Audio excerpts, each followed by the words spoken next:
My parents secretly put me $93,000 in debt for my brother's luxury life, so I cut them off, exposed the theft, and left them broke. Hey, I'm Ryan, 29, based in Chicago. I've been working as a creative director at a tech company for a while now, and life is decent. Not perfect, but decent. My job pays well, I live in a killer apartment downtown, and I've got a solid group of friends. The family side of things? Not so great. Let me paint a picture for you.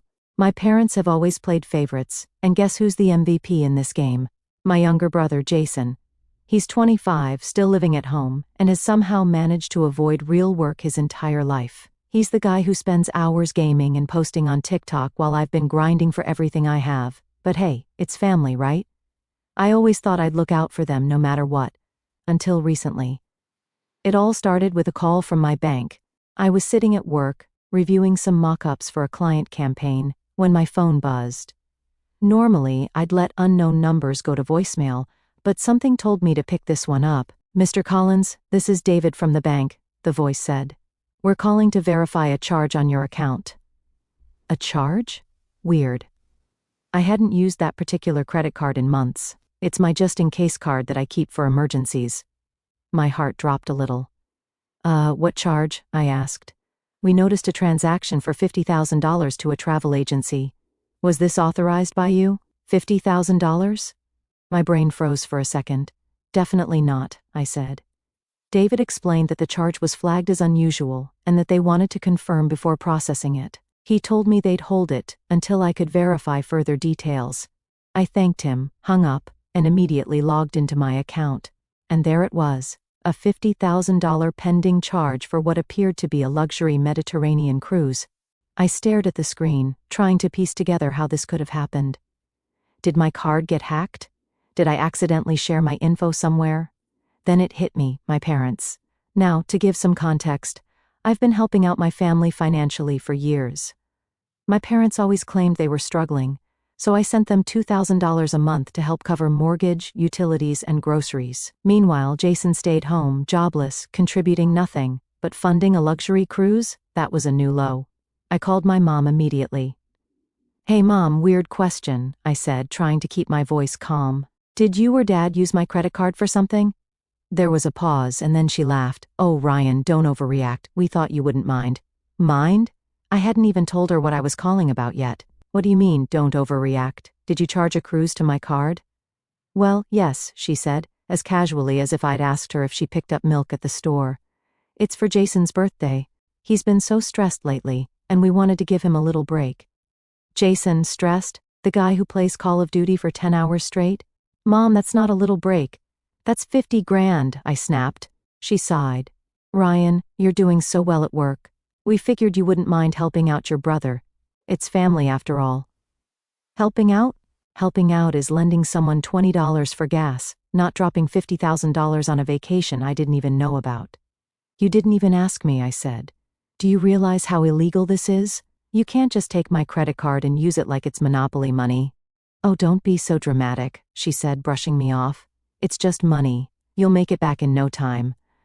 Besides, Jason was so excited. He even said he'd bring you a souvenir. I was floored. A souvenir? As if a keychain from Santorini would make up for this blatant theft. I couldn't even respond at first. My mom was talking about this like it was a normal, everyday thing. Like she had a right to my money because I happened to make more than Jason. Mom, I finally said, my voice shaking with anger. This isn't okay. I'm reporting the charge. She scoffed. You wouldn't do that to your own family. Watch me, I said, and hung up before she could say anything else. My hands were shaking as I dialed Jason's number. Hey bro, what's up? Jason answered, his voice cheerful. What's up? Are you serious? I said. Explain why my credit card funded your Mediterranean cruise. Jason laughed. Oh, that? Yeah. Mom said it'd be fine. She said you wouldn't mind since you're loaded. Loaded? I work my ass off to afford my life. It's not like I have wads of cash lying around for him to blow. Jason, this isn't fine. It's theft. You stole $50,000 from me. Stole? Bro, relax. We're family. It's not a big deal. You'll be fine. Not a big deal? I was practically shouting now. You spent my money without permission. That's a huge deal. Jason laughed again, like this was all one big joke. You're so uptight, man. Maybe you need a vacation too. That was it. I hung up and immediately called my bank back. I told them the charge wasn't authorized and filed a fraud claim. David, the banker, assured me they'd investigate and freeze the account in the meantime. When I hung up, I felt a mix of anger and disbelief. My own family had used me, and they didn't even care. The next day, Mom called me, furious. "Ryan, how could you report the charge?" she yelled. I said maybe he'll learn something about consequences. "You're being selfish," she screamed. Mom tried to argue, but I wasn't listening anymore. I hung up, knowing full well this wasn't the end of it. I thought the $50,000 cruise was bad. Let's just say it wasn't just a cruise. Buckle up, because this is where things get ridiculous. The day after I filed the fraud claim, I got a call from the bank again. David said something that almost made me laugh, not out of humor, but out of pure disbelief. "Mr. Collins, while investigating the $50,000 charge, we noticed additional transactions on the same card. Did you also authorize $23,000 for private tours, $8,000 for luxury hotel upgrades, and another $12,000 for dining expenses?" "What?" I nearly shouted into the phone. David cleared his throat. "These charges were made over the past 3 weeks. Would you like to dispute these as well?" "Yes, dispute every single one of them," I said, my voice practically cracking from the effort of holding back my rage. By the time I hung up, I felt like I needed to punch a wall or scream into a void. My family hadn't just charged $50,000. No, they'd racked up $93,000 in total. That wasn't just audacity, that was an entirely new level of delusion. Did Jason think he was a movie star? I decided it was time to confront the family. No more beating around the bush. First up, Jason. I called him, and surprise, surprise, he didn't answer. So I sent a text, "Pick up the phone now." A few minutes later, he called back, his tone casual, like nothing was wrong. "Hey bro, what's up?" "What's up, Jason? The bank just told me you spent an extra $43,000 on tours and hotels. What the hell is wrong with you?" Jason sighed, like I was inconveniencing him.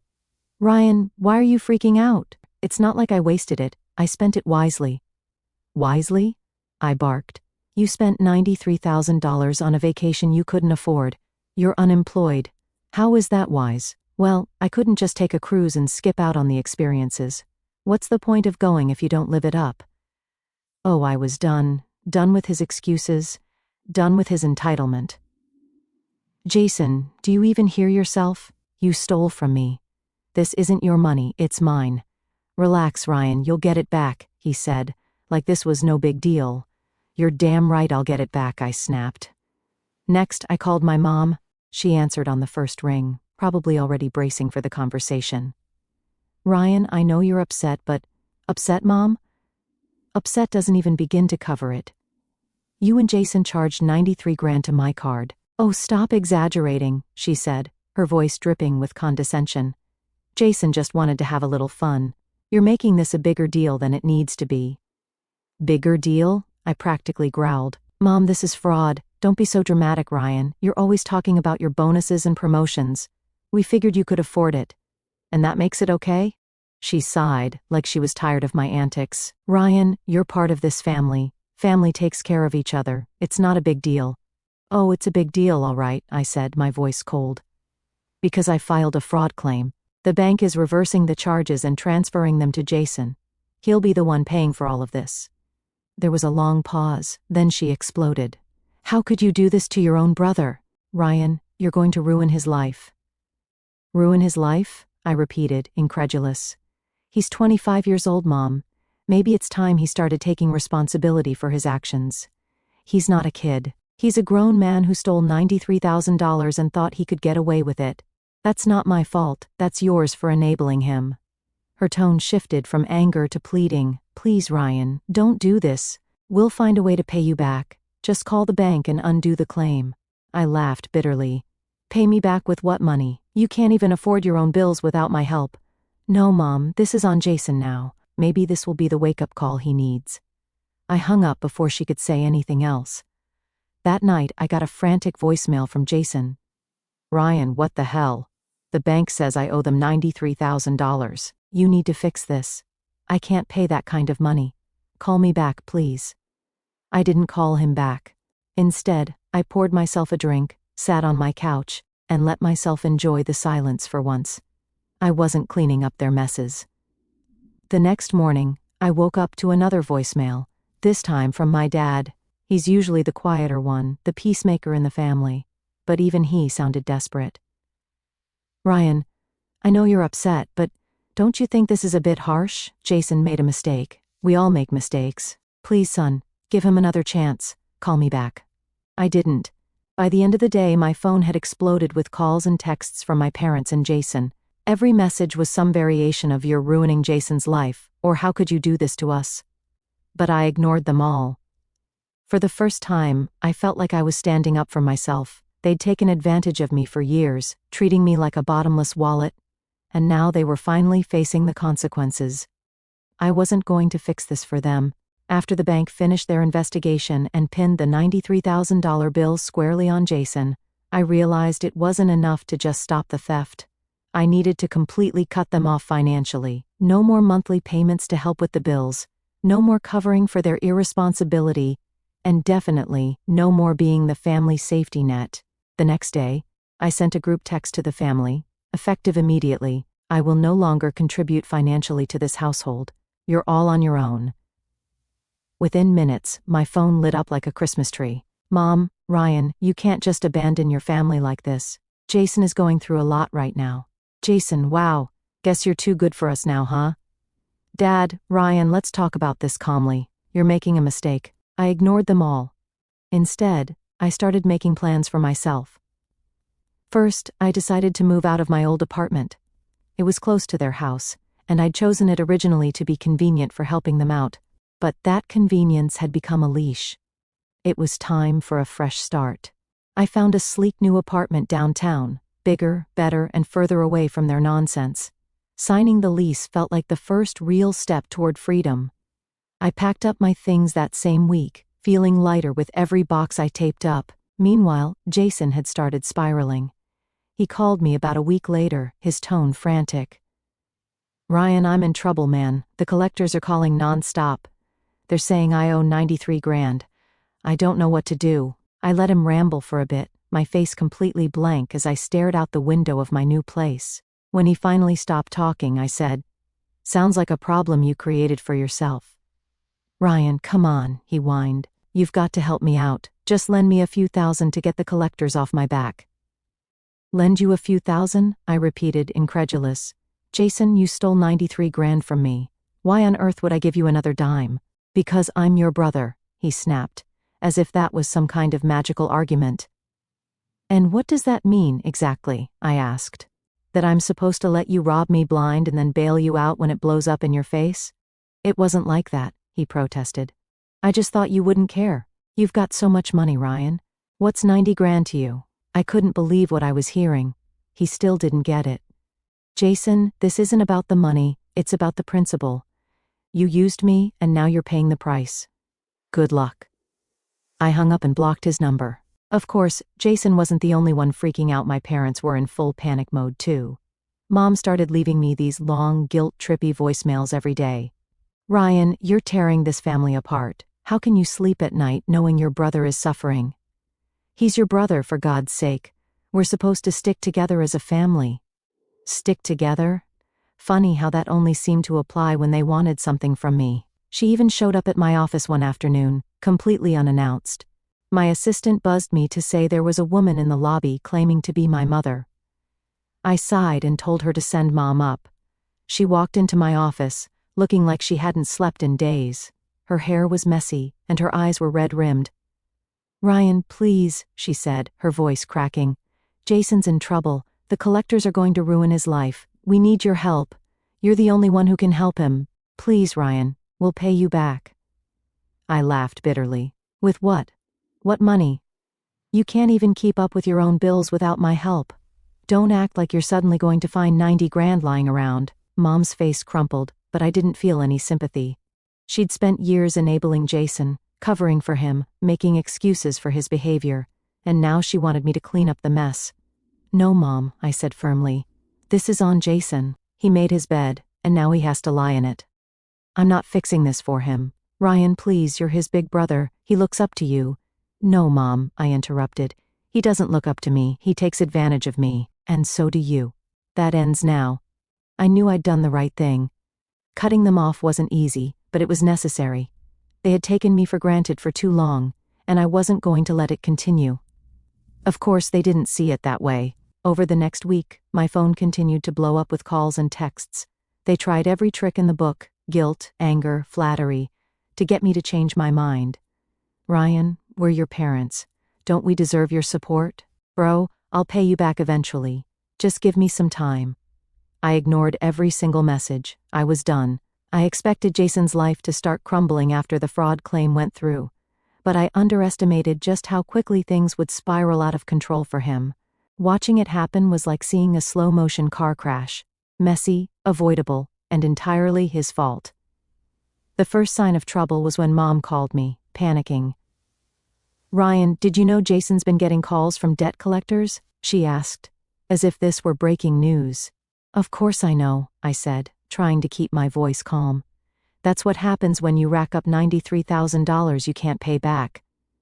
The collectors are doing their job. Ryan, you don't understand, Mom said, her tone almost pleading. They're calling nonstop, threatening legal action. He's terrified. I snorted. Terrified? Good. Maybe he'll finally learn something. Mom was silent for a moment, but I could feel her seething through the phone. You're being unreasonable, she said finally. Jason's not a bad person, he just made a mistake. A mistake? I repeated, incredulous. Mom, it's a choice, and he's going to have to live with it. I hung up before she could argue further. Jason, on the other hand, wasn't as quiet as Mom. Since I'd blocked his number, he resorted to calling from unknown numbers, messaging me on social media, and even emailing me. I ignored it all until one day, out of sheer curiosity, I opened one of his emails. The subject line read, "Please help me, Ryan." In the email, he rambled about how the collectors were threatening to take legal action, how he couldn't sleep at night, and how he was so sorry for what he did. But the part that really stood out was this gem. I know I messed up, but you're my big brother. Isn't it your job to help me when I'm in trouble? I stared at the screen, baffled by his audacity. My job? My job was to fix his mess? Where was that written? Last I checked, my job was to live my own life and not act as Jason's personal bailout fund. Still, I decided to respond, not out of sympathy, but because I wanted to set the record straight. Jason, you're not in trouble because of me. You're in trouble because of your own choices. I didn't tell you to steal my card. I didn't tell you to spend 93 grand. And I'm definitely not going to pay for it now. Stop blaming other people for your mistakes. It's time to grow up. I hit send and blocked his email address. Around this time, Jason finally got a job. I heard about it from Mom, who called me in tears saying, "Jason's working at a diner, can you believe that? My poor boy is flipping burgers just to survive." I said, unimpressed, "That's more than he's done in years. Maybe this is what he needs to learn the value of hard work." "But he's miserable," she cried. "You don't understand, Ryan. He's not cut out for this kind of work. No one's cut out for flipping burgers, Mom. But people do it because they need to survive. He's not special." I could hear her frustration building.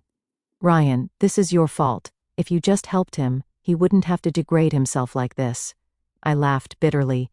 Degrade himself? Mom, you're acting like he's working in a coal mine. He's flipping burgers. Millions of people do it every day, and they don't cry about it. If Jason thinks this is beneath him, that's his problem. She hung up on me. I guess I wasn't saying what she wanted to hear. Jason didn't last long at the diner. 2 weeks later, Mom called me again, this time with even more drama in her voice. "Ryan, Jason quit his job.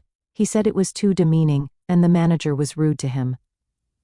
"Let me guess," I said, rolling my eyes. "He's back to doing nothing? He's looking for something better," she said defensively. "You know how hard it is to find a good job these days." I couldn't help but laugh. "No, Mom, I know how hard it is to work. Jason doesn't. He's never had to try because you and Dad have always coddled him. This is the result. Don't you dare blame us," she snapped. "We did the best we could." "Did you?" I shot back. Because it seems to me like you've spent Jason's whole life making excuses for him, instead of holding him accountable. Now you're expecting me to pick up the pieces, and it's not going to happen. She hung up again, and I was left shaking my head at the sheer absurdity of it all. The worst part? Jason wasn't just relying on Mom and Dad to fix things. He started burning bridges with his friends too. Apparently, he'd been couch surfing since quitting the diner. But people quickly got tired of his freeloading. I heard through the grapevine, aka my aunt, who's the family gossip, that he'd been kicked out of 2 different apartments in the span of a month.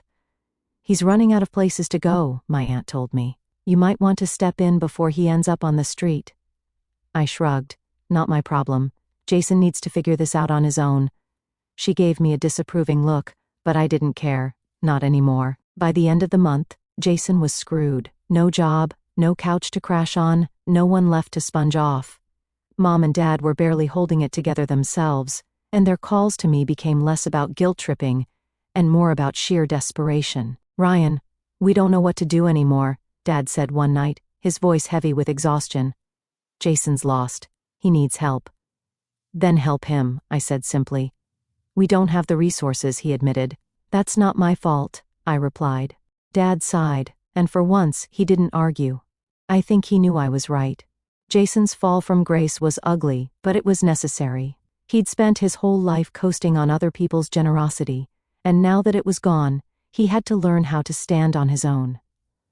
Whether he actually would or not, that remained to be seen. By the time my parents started calling me daily, it was clear they were feeling the full weight of Jason's mess. I'd officially cut off my financial support, and without my regular $2,000 a month contributions, they were struggling to keep up with their bills. Between Jason's debt collectors hounding them and their mounting household expenses, it was only a matter of time before their house of cards collapsed. It started with the voicemails. "Ryan, please, we don't know what to do anymore. Jason's debt collectors won't stop calling the house, and we're behind on the mortgage. We need your help." I still didn't answer.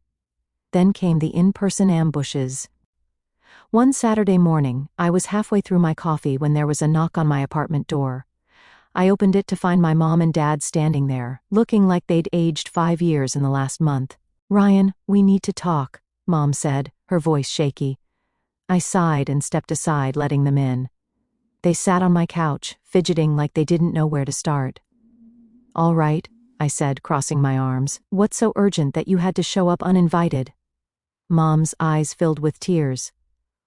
"We're losing the house, Ryan," she said softly. "We've missed 2 mortgage payments, and if we don't pay by the end of the month, they'll foreclose on us." I blinked, surprised but not shocked. I knew they'd been living beyond their means for years, even with my help. Without my monthly contributions, it was only a matter of time before the cracks started to show. "And you want me to fix it?" I asked, already knowing the answer. Dad leaned forward, his hands clasped tightly. "Ryan, we're not asking you to pay off everything. Just help us get through this rough patch. 1 payment. That's all we need." "1 payment?" I repeated, my voice rising. "Dad, you're asking me to bail you out again. Do you realize this is exactly why you're in this mess? You've been enabling Jason for years, and now it's catching up to you." Mom started sobbing, but I didn't flinch. "We didn't know what else to do," she cried. "Jason needed us, and we couldn't just abandon him. And now you're expecting me to do what you couldn't, abandon my own financial stability to save someone who doesn't even want to save himself?" I said coldly. Dad sighed, rubbing his temples. "Ryan, we made mistakes, we know that. But this is our home. You grew up there. Doesn't that mean anything to you?" "It does," I admitted. "But it doesn't mean enough for me to throw away my future. You had years to make better choices, and you didn't. I'm not cleaning up your mess." Mom tried one last time. "Please, Ryan, we've always supported you." I held up a hand, cutting her off. "Stop right there. The only reason I've been able to get where I am today is because I stopped depending on you a long time ago. You didn't support me, I supported you. And I'm done." The silence was deafening. They looked at me like I'd just slapped them, but I didn't care. I was done feeling guilty for standing up for myself. A few weeks later, I got a call from my aunt, the unofficial family gossip. "Ryan, did you hear about your parents?" she asked, her voice dripping with concern. "No, what happened?" I asked, already bracing for bad news. They sold the house, she said. Apparently they couldn't keep up with the payments after you stopped helping. They're moving into a small apartment near downtown. I felt a pang of guilt, but it quickly faded. Selling the house was probably the best decision they'd made in years. It was a consequence they couldn't escape, and maybe it would finally force them to reevaluate their priorities. What about Jason? I asked, curious. My aunt sighed. Oh, he's still a mess.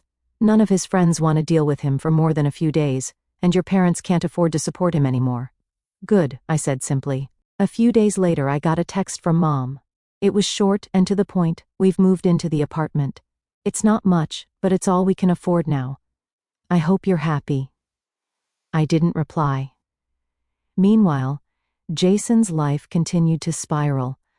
Word got back to me through a mutual friend that he'd tried to get another job but quit after a week because it was too stressful.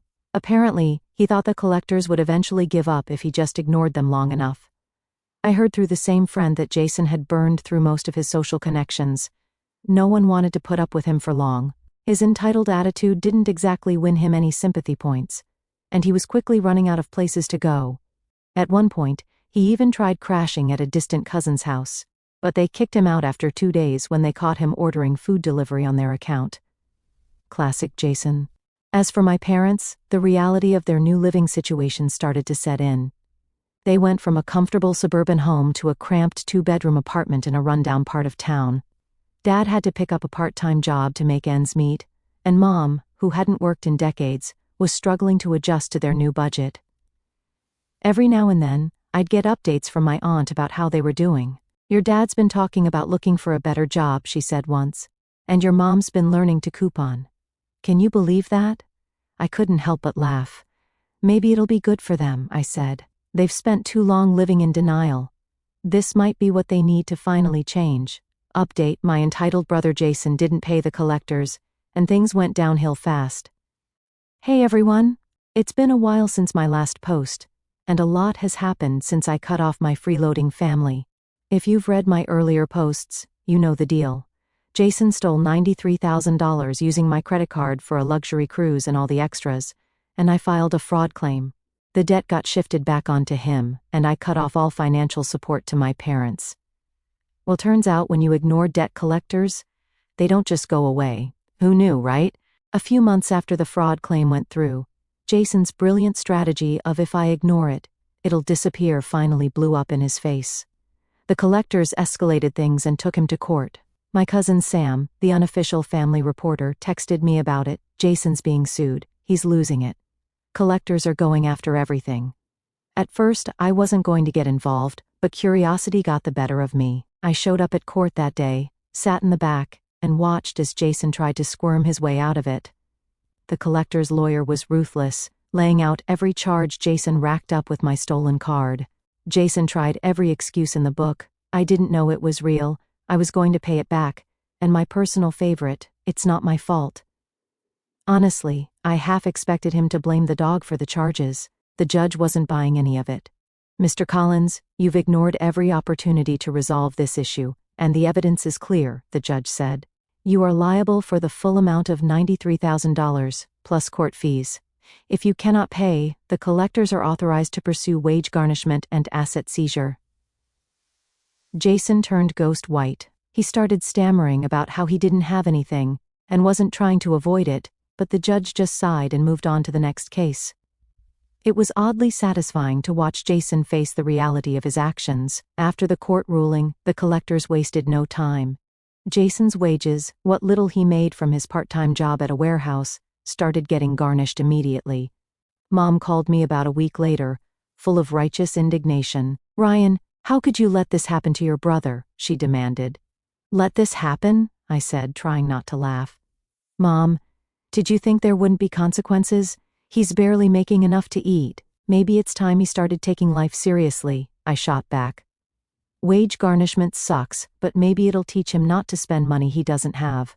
She cried, of course. Mom loves to play the victim when things don't go her way, but I didn't budge. 2 weeks after the wage garnishment started, Jason's life spiraled even further.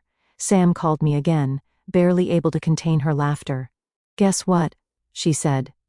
Jason's car just got repossessed. They towed it right out of his job's parking lot. I almost choked on my drink. Are you serious? Dead serious, she said. Apparently, he missed a few payments, and with the collectors going after him, the dealership wasn't taking any chances. He had to take the bus home. The mental image of Jason, who always acted like he was too good for public transportation, sitting on a crowded bus was priceless. Jason is still working at the warehouse, but between the wage garnishments and his lack of financial literacy, he's barely scraping by. Last I heard, he's saving up for a beat-up car but hasn't made much progress. Mom and Dad are adjusting to their new reality, but they've stopped asking me for money, so I guess they've finally learned I'm not their personal ATM anymore. Sometimes people need to face the full weight of their consequences to grow. Jason might still be in denial, but my parents seem to be getting it. Slowly but surely. Some people learn from books, others learn the hard way. Jason? He's still trying to figure out how to spell consequences, but hey, at least it's not my problem anymore. To anyone dealing with a family like mine, stand your ground. It's not your job to fix their messes, and you don't owe them your sanity. Set boundaries, stick to them, and don't let the guilt get to you.